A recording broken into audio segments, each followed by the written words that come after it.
A warm welcome to this month's episode of the Releasing the Real You show, where we cover anything related to living with celiac disease, living a gluten-free lifestyle, and we have all kinds of different guests on our show. And tonight, I'm really excited, or today, I'm really excited to have Joanne on the show. For those that are on social media in the gluten-free community, you might know her better as One Celiac. So welcome, Joanne. So Thank you. very Thank you for having excited to me. have you because we met about 2.5 years ago, something like that, at the Um, Lesbian Free From show, probably.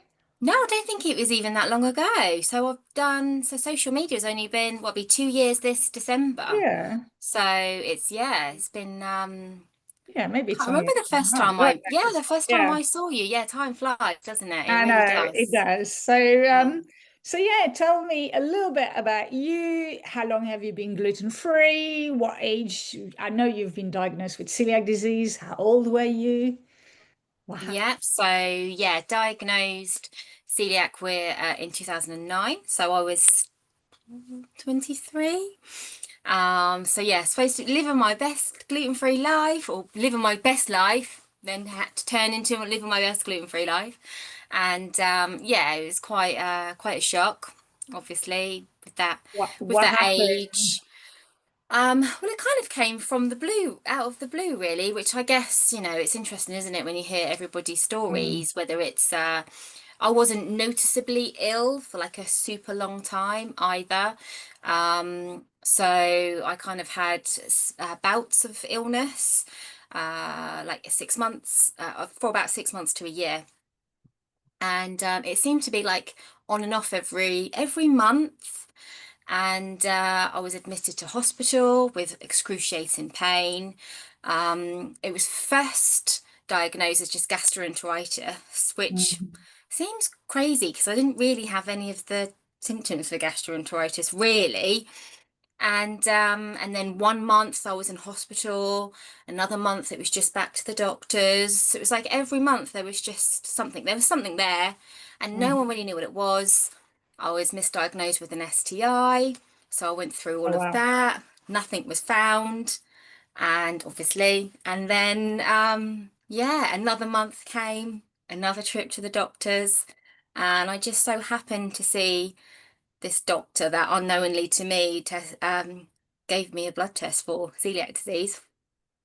And then a week later, got a phone call, got your results. Looks like you've got celiac disease. And it's the whole, what's celiac disease? You can't eat gluten. What's gluten? And it's a bit of a wake up call, when you have that conversation and you don't even know what it is, I mean, there's Mm, lots of things that people are diagnosed with that you don't know what it is, but when it's happening to you, it's like, ah, what is this phone call? And then yeah, then you start the whole process. That's, mhm, we're gonna have to give you, an endoscopy, go through all of that. Um, and yeah, so we had the endoscopy and it was confirmed celiac. My villi was like completely flat. Um, so yeah, and then had another endoscopy. I want to say maybe a year after. Could it have been 6 months or a year? I really genuinely can't remember. But I did have another endoscopy because they wanted to see how I was healing, mhm. and they were really happy with how I'd healed. And yeah, obviously then following a gluten-free diet, I was living my best life. Yeah. No Crazy, more right? pain. Yeah. And I can't really remember that far back, kind of how it all evolved. But I just remember not then really being in pain anymore. I didn't Mhm. have that reoccurring monthly issue that I was having. So yeah, then my journey began. Oh, wow. Anyone in your family? So obviously not if you had no clue what celiac disease is. So there's no one in your family that's ill or anything. No, no, Wow. nobody. Um, I've got like my cousin's wife has got celiac. but that's obviously not Yeah, through not related. Yeah. blood, that's marriage. Yeah. I have got another cousin who has celiac disease, but that's my sister's daughter. Um, but again, you never know which side of the family that's from. Yeah. That could have been from her dad's side, not Hmm. necessarily her mum's side, because my mum is actually one of eight. So my nan had eight children, and so I've got a massive, massive Yeah. family. And out of all of those people, it's just me and my cousin who has it. Because it could have been from the other side of the family. So, Yeah. oh, there's a Definitely. lot of undiagnosed celiac on Mhm. my side of the family that we don't know of. Oh, Or I've got it people from who my haven't yet, you know, who haven't, like the immune system hasn't produced anything. exactly, because Yeah. no one just you might have that genetic. Yeah. You don't know, do you? Or I got it from my dad's side of the family. My dad, all of my family have been tested, I think, apart from my brother. My brother hasn't been tested.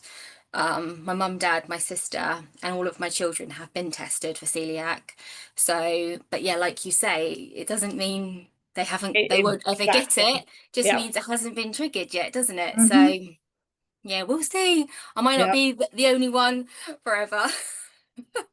Who Not that knows? I would wish it At the on moment, anybody. you're the one, as your social media handle says, right? Yeah. So, at home, obviously, I know you got, you know, a husband, a few kids. How do you deal with being the only one having celiac disease? Do you have a mixed kitchen?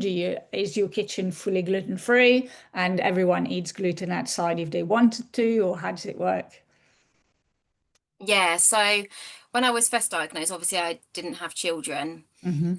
So it was kind of like, how are we going to do it? What's the situation? And obviously I was only 23, so I was living at home at the time, but staying mostly around my fiance's house. And I was kind of like, I just remember this quite distinctively that I was just making us bacon sandwiches. And I was doing a gluten-free one, I was doing a gluten one. And I just remember making it and I just remember feeling so overwhelmed by the whole process and carried on doing it, a couple of other times, different things. And I just kept getting slightly poorly, like something kept coming back, like I kept not feeling great again.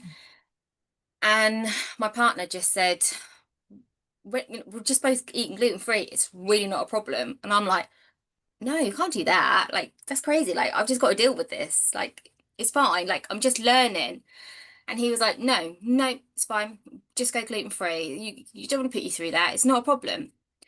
And then from that moment, it was just always gluten free. And then obviously had children. And then it obviously then opens the whole conversation about how we're going to deal with it with children. And I was very, very unsure about how to deal with it from so many different perspectives because I don't want my children to miss out. I know that they need to have gluten. I also am fully aware how ill I am when I have gluten. Um, of course, nobody really knows how much it takes to get poorly. That's something that I often think of. I know a crumb will hurt, of course, but will I have symptoms if I have a crumb? Or will Hmm. it just damage my insides? Yeah. No one really knows, and I'm not really up for testing it, No, I So agree you with will, you. Just not worth so it. you exactly, of course, I might be accidentally glutened, but then you know about that afterwards. Yeah. I don't go, I don't put it on I don't go, oh, here's some gluten. Oh, okay, I'll eat it, See afterwards. what So happens. I don't actually know how much gluten was in whatever I ate. I've been glutened by a tin of carrot and coriander soup. Oh, wow. And it was Sainsbury's. This was probably about 5 years ago. And I don't know actually how much gluten's in a tin of carrot and coriander soup, but it has wheat flour in it. So how much is in there? Who knows? Um, so yeah, anyway, I can't even remember what my point was now that I started with. about how you deal with it at home. Oh, we deal with it at home, yeah. Yeah. So, so the whole dealing with it with the children, obviously, I thought, right, I don't know how much hurts me. I don't really want to put myself in that position where I'm constantly on edge, where I have to, you know, just prepare everything and think, oh my gosh, what if I'm poorly? I don't have time to be poorly. So we weighed up so many different things, and it was such an incredibly difficult decision to make. My partner was just like, no, just you can't do that to yourself. Just remove it. And it was very much him that was putting my putting my needs first at the time. This was before the children were actually eating. We were having all of these conversations. And then obviously I was like, oh, okay, let's just see how it goes. And actually, when we got into the swing of everything, I have no idea how these mums do it. I've got so much respect for them that are just casually feeding their children gluten, and the crumbs are going everywhere. And I just couldn't imagine this moment of my child going, "Mummy, have some, Mummy, share," Mhm. and me having to be like, "No, no, no, I can't have that." Yeah. And all I kept thinking or thinking at the time was, I don't want to keep saying no to my child. No, no, no, no, I don't want to do that, because at that age when they're throwing food in in your face, they don't understand me going, oh no, oh no. And I thought, oh my gosh, I don't want to be putting that anxiety onto them. So it's a massive thing, isn't it? It's Mhm. so massive. And yeah, a lot of thought had gone into it. It was not yeah, we'll just do this conversation. We thought about everything. And yeah, so from that point, it's just the way it's been, and it worked. Um, So do they have gluten outside of the house?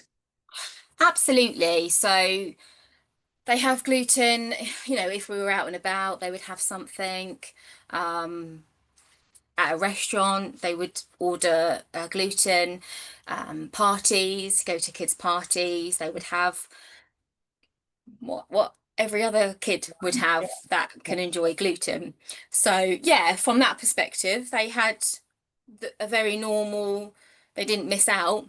And at home, I made it my promise to myself and to them that I would make food as amazing as possible. And all of my children have got such a good diet, and they enjoy their food so much, and we probably eat better than if we were having gluten in the house, because you have to think harder. You have to think, okay, and you have to make it more exciting. And do you know what I mean? You can't Yeah. just grab those convenient foods Mhm. so easily. At that time, when my children were younger, Amelia, my oldest, is almost 13 now. So we're going 13 years ago, when I was going through the weaning stage, there wasn't as much easily Yeah. accessible stuff. So I was making fresh stuff, delicious stuff, which I would, ordinarily do anyway. But yeah, and and then it's just became our normal. So Mhm. now no one really knows any different.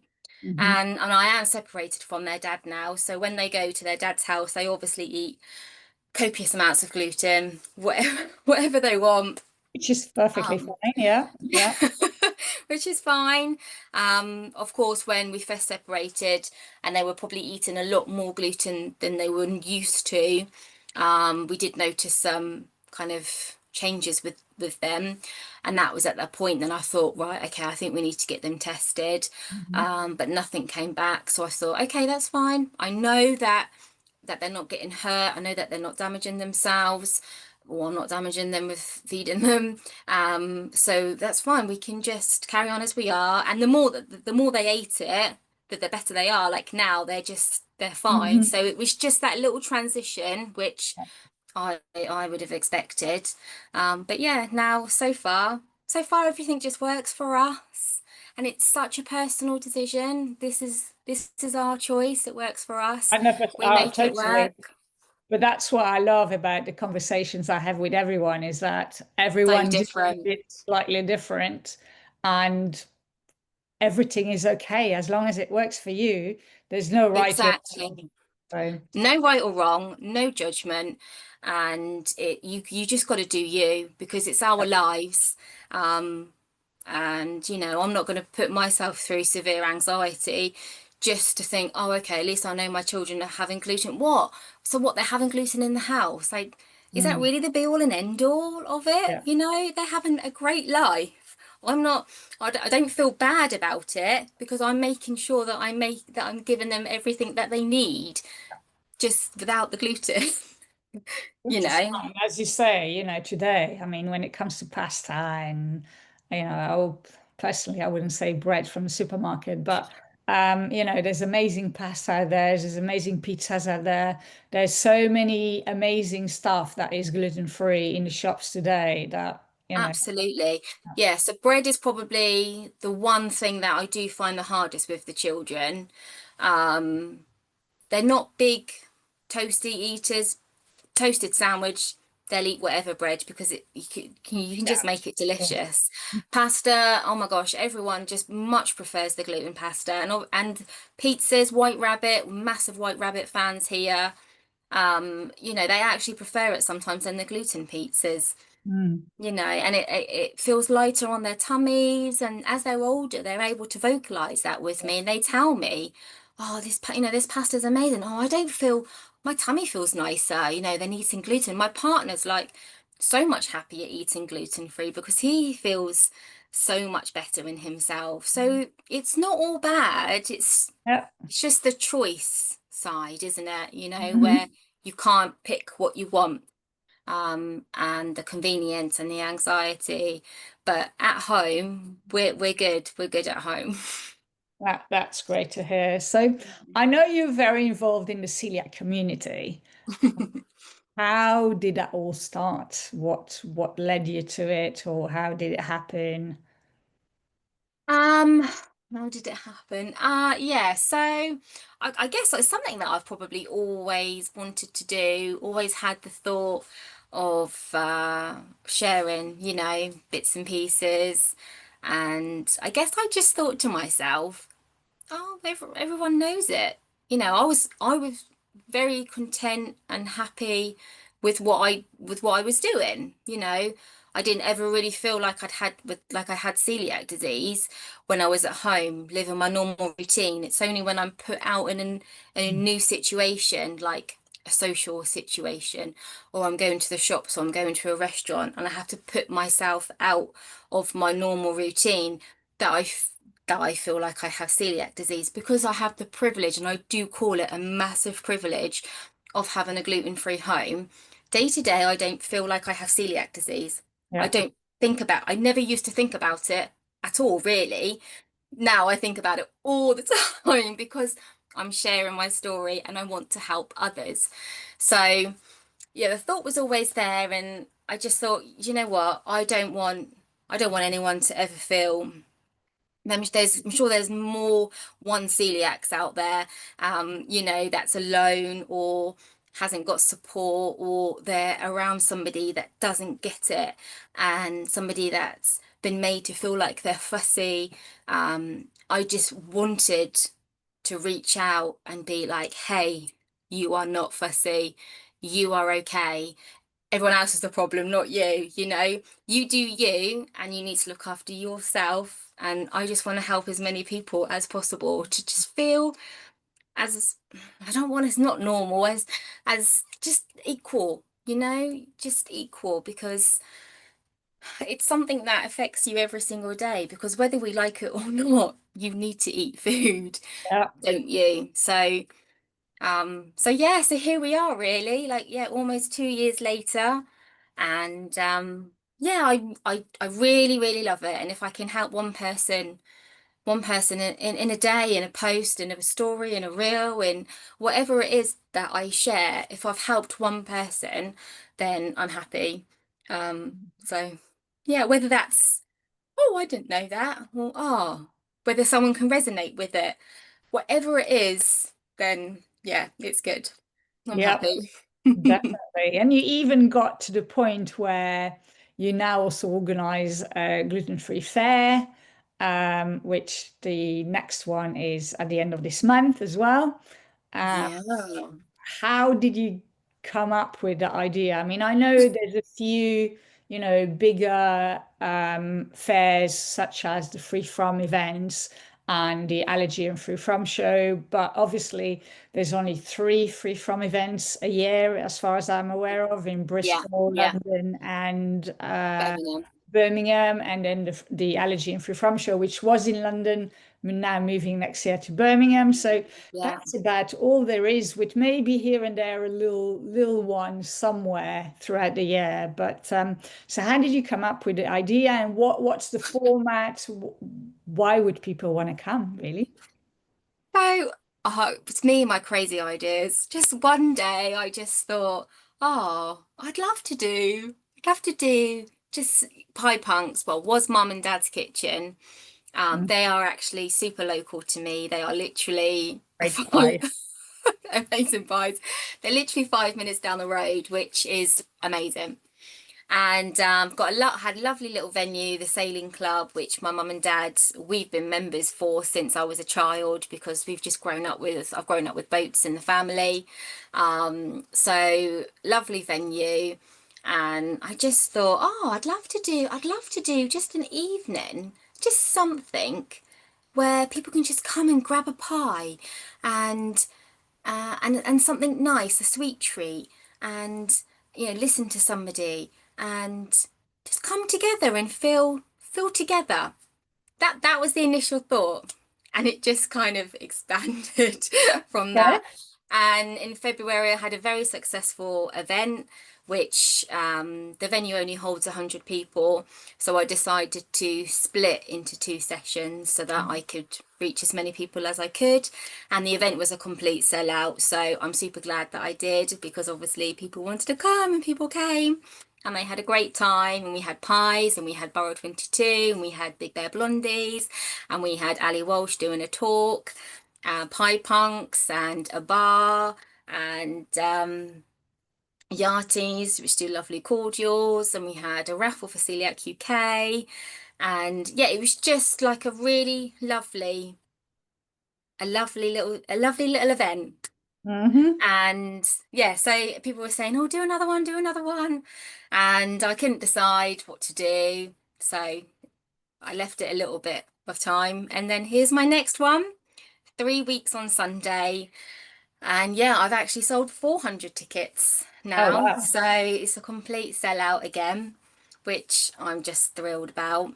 And it's, yeah, double of everything, double capacity, more than double the vendors. We have a new location, obviously, because the other one wasn't big enough. So I've had to find a new location. And yeah, bars, gluten-free beer on tap. Um, yeah, some speakers, amazing food, outdoor vendors. So there'll be like hot food with a selection of a few bits. Yeah, super excited for that. I always find that when you are living a gluten-free life and you go to an event where everything is gluten-free, you just feel so much more relaxed, so much more, you don't have to think, can I have that? Can I not have that? Do I need to be careful or not? I know we met last week at Dijon's new place in Mm. Hampstead. And, Yeah, it just feels so relaxed to know that you can eat everything that's out there. you can't describe Mm. like I walk into the Free From Festival and I'm like so happy. It's like this weight goes and I can just be there, and I'm surrounded by people who are like me, who are, either doing it because they have no choice or choosing to eat gluten free. It's not celiac Yeah. disease. It's a gluten free, so gluten free, dairy free. It's that community where you just think, oh my God. And I have moments where I just look around. I'm like, oh, look what these people, they're just like me. It's like when you go to the gluten-free section in the supermarket, you want to be like, hey, bestie. So you are you gluten-free? I'm gluten-free too, and it's just so nice when you've got Yeah. that little connection, because you've Mhm. got something in common, haven't you? And I think that's really special.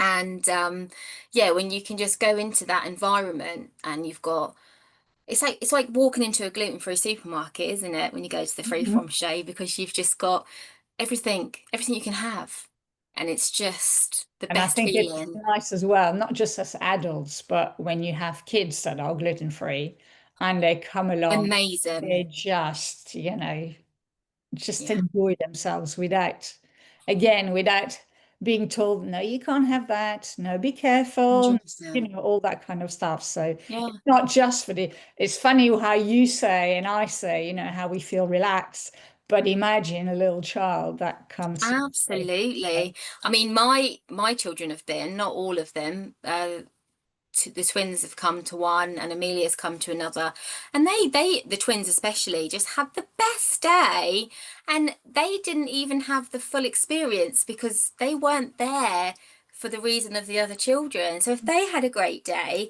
I have a great day combined, I can only imagine how it is for a small child. Yeah. I just think it's so special. It's such a special time. Mm. There's just not enough of them, more of them. I know we definitely need more of them. And, lucky to have you doing another one, even though, but again, not even though, because I will be coming from London to your Oh. fair. But, it's great to have stuff in different places as well. Um, Absolutely. Yeah. I mean, the UK is massive, isn't it? So yeah, people can't always get wherever, people can't always make the dates. yeah. So it's just, yeah, just to have, yeah, there's never enough. One a month. I say one a month, bring it on. Yeah, same like the free from event. I've never been in London one because it always Oh, used to really? be during half term. Yeah, that's um, true. May half term, and I used to be away every year. So yeah, so it's good to Oh, have different things, different places, different dates. Yeah. absolutely. Yeah, Yeah. absolutely. Absolutely. So if you can think of three things, like three top tips to someone who's been just diagnosed or live a gluten-free life, what would they be? Um, My top tip would be always be don't go to the gluten-free aisle because I mean 16 years ago when I went to the gluten-free aisle, like many at that period, I'm pretty sure we all shed a tear together and looked at it in an isolated area and thought, is that all I could is that all I could have? You know, at that time I remember there was always my favorite was the Nature's Path granola, which was the purple packet, Yeah, and they used to still have an around. oh, still around, yeah, because it's so good. And they Mhm. also used to have an orange packet as well, and it was like had pumpkin seeds and things in it. And I remember when that was discontinued, it was super cheap. I was like, oh, because I just love their granola, and I'm like, why are they discontinuing it? But I'm so happy that the berry one is still around. And I remember looking at the biscuits and there being like one biscuit to pick from. It's like, where's the jammy Dodgers? Where's the custard creams? At that time, 16 years ago. And 16 years ago, I used to get prescriptions and I used to have my bread on prescription. I used to get, yeah, I used to have the bread, and I was also entitled to biscuits on prescription, um, and like the bread mixes and things like that. And that slowly kind of This, diminished. yeah. It was like no biscuits, only compulsory items. And then, yeah, sooner or later, the bread was gone. But yeah, I remember going to the pharmacy and collecting my bread, and I used to get these 6 loaves of bread in a big box. I used to be so embarrassed to go and pick it up, and oh my gosh, people would look at me like, "What is she doing? Why is she getting bread from a pharmacy? Like, does she know where she is?" If you think about it, that's It's our medication. That's the pill that we have to take. So, exactly, yeah, exactly. But from a visual perspective, yeah, people walking yeah. out with 6 loaves of bread, I'd be like, I would be embarrassed. I was only Yeah. 23. So, Mm. I'm not, it's a different person then than I am now. Now I'd be like, hey, I'm here for my gluten-free bread. Don't mind me. But Mhm. obviously we don't have that option anymore, which is very, very sad and frustrating. But it is a reflection with how much choice there is in the supermarket. But it's just a jolly damn shame it's so damn expensive. It's astronomical, isn't it? It's just It ludicrous, the definitely is way cost. more expensive for and to a point, understandable reasons, knowing that, you have to have a I different know. factory, you have to have a different line of production, you have to, there's a smaller market share as well. So I understand to a point, but yeah, I do understand, but yeah. it does hurt, finances massively for sure. It does, it Yeah. does. And you do have, like Shah, the quality, the higher quality of ingredients, which I would pay for, than some other brands that aren't maybe focusing on that so much. So I can understand, but it's when you're forced to pay that, Yeah, what if you haven't got, what if you've only got £2 left for the month or the 100%. day or whatever, and you then have to go without. If you just go and get how much, I don't even know how much a cheap loaf of bread is, but I'm pretty sure you could get Yeah. something decent Like for 50p, 40p, couldn't yeah, you? something like that. Exactly. You can't get anything gluten free for No, 40p, can you? Nothing. Not no, nothing. There's nothing at all. nothing for Nothing at all. 40p. Not even something small. Yeah. Not even a bit of chocolate. It's at least a pound, isn't it?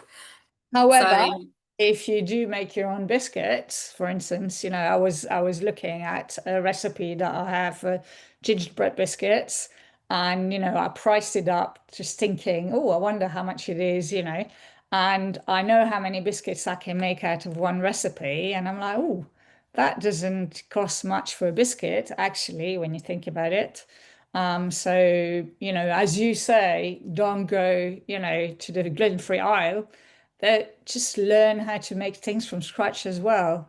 absolutely. Yeah. Sorry. Yeah. I just realized that was the question, wasn't it? I said to go Good, off on a good. tangent. No, we got But back yeah, to it. All good. I actually and yeah, my other point was going to be actually, it's just reminded me what my second thing was going to be is don't be scared to experiment is a biggest thing because for the first so obviously repeat 16 years and just this weekend on a little holiday with my children, I made gluten-free bread for the first time. And I know, isn't that ludicrous? It sounds crazy, but I think it's just something I've always wanted to do. Haven't really got the time, and I think I was a little bit scared of It is failure. scary because And I also there's was, so many different ingredients that you need that you yeah, eating. What the hell is psyllium husk? You I know? know, and that is just like Yeah. wow. What it did was like wow. It was like I felt like a little scientist. Yeah. I really enjoyed making it. And I think I almost put it off for various reasons. One of the reasons definitely was because I was scared that it wasn't going to work, scared I was going to feel disheartened, scared I was going to be, oh, well, I won't be doing that again then. But actually, I was damn pleased with the results, and my children devoured it, Mm, and fun. that was just my first try. So I am so excited. It was an olive focaccia by Laura Strange, and I know Laura's recipes are fantastic, and I know she's the bread queen. So I went to her recipe as a perfect starter, and I was so happy with how it turned out. So I can't wait to make it again. The kids are like, "Can you make it again tomorrow?" I'm like, Fantastic.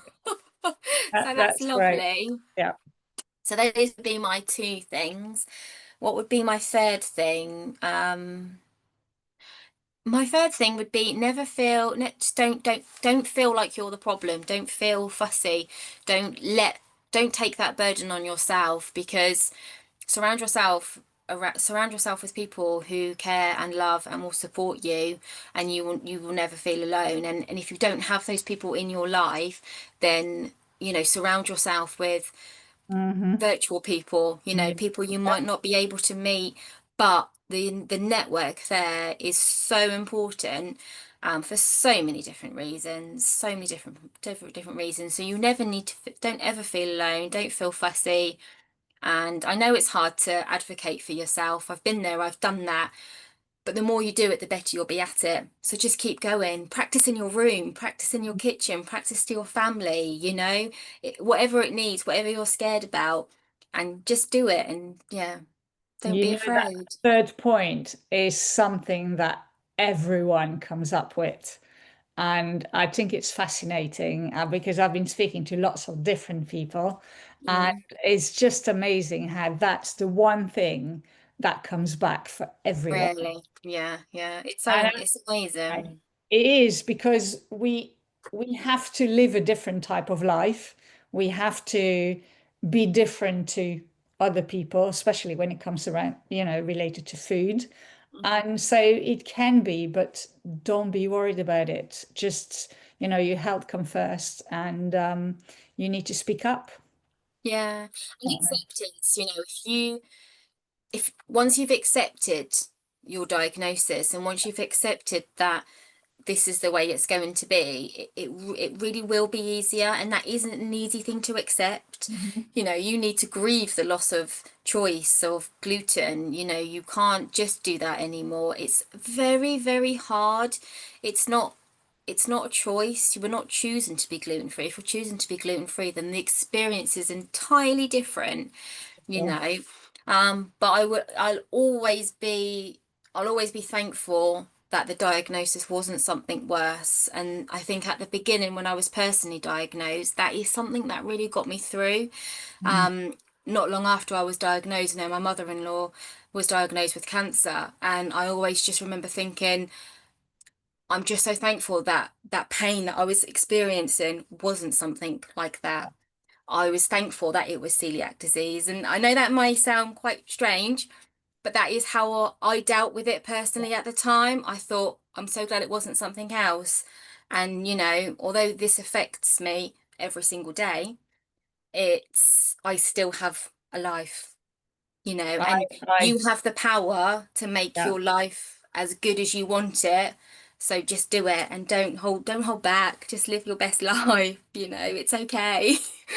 We're gonna My be fine. Yeah, my specialist said to me at the time when he came after the endoscopy, before I had the results of the biopsy, but it was so clear that I had celiac disease that he said, the good news is that you only have celiac disease.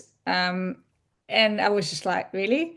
And he said, yeah, there's nothing else that's wrong with you. Because at the time I had an endoscopy and a colonoscopy just to clear out Yeah. everything and be sure. And, he wasn't too sure if there was something else as well. So he wanted to rule that out. And, he said, yeah, the good news is you only have celiac disease. And to be honest, the only thing that we need to do is stay away from gluten. So, Mm, and mm. then we live a totally normal life. And that's the Exactly. thing, as you say, it is. And that's on us, isn't it? That's our choice. If you want to, you know, understand you have celiac and then stop doing this, stop doing that because you have celiac. That is on you. It doesn't need to be like that. We are living proof that we can live a great life. We can go out, make good choices, surround ourselves with people who love us, and we can be living a great life. Don't let gluten free hold you back Yeah, because yeah, life is here and let's enjoy it. And you don't get another go. So let's just be 100%. thankful. Thankful for our health and thankful that we have each other and the community. And yeah, it's all good. Yeah. So thank you very much for sharing your thoughts on that. Um, how can people, obviously, I'm going to put that in the description of our episode as well, but where can people get hold of you or follow you or get in touch with you? What's the best way? So I'm most active on Instagram. So that would be one celiac underscore Joanne Szrok, SZROK, because I've been called many things. And Mrs. Shrek at one time. Okay. Szrok, all sorts of things. I am on TikTok, but not as active, Yeah. and also on Facebook as well. I do have a page on Facebook, but again, not as active. So most active on Instagram, and my DMs are always open. I might not reply straight away, but I'll give it a go. But You're quite always, good at replying to DMs, so I try. I yeah, do really try. That is not my best thing, but I do try. I do try. But it's always open. My DMs are always open. Always. fantastic. Well, thank you very much, and I am looking forward to seeing you at your gluten-free fair Yeah. end of this month. So 23rd of November, Sunday, 23rd of November. Yeah. perfect. And thank you for your time. Yeah. And Thank you for having me. It's been lovely. Thank anyone you. that wants to have a chat with Joanne, get in touch on Instagram or follow her on Instagram. And maybe we will all see you at Joanne's Fair on the 23rd of November. Because I'm Amazing. sure there will be here and there a ticket that will just come free by someone who just can't make it or Oh, anything. yeah, it's true. Yeah, it's true. Yeah, It's true. fantastic. So thank you. Thank you.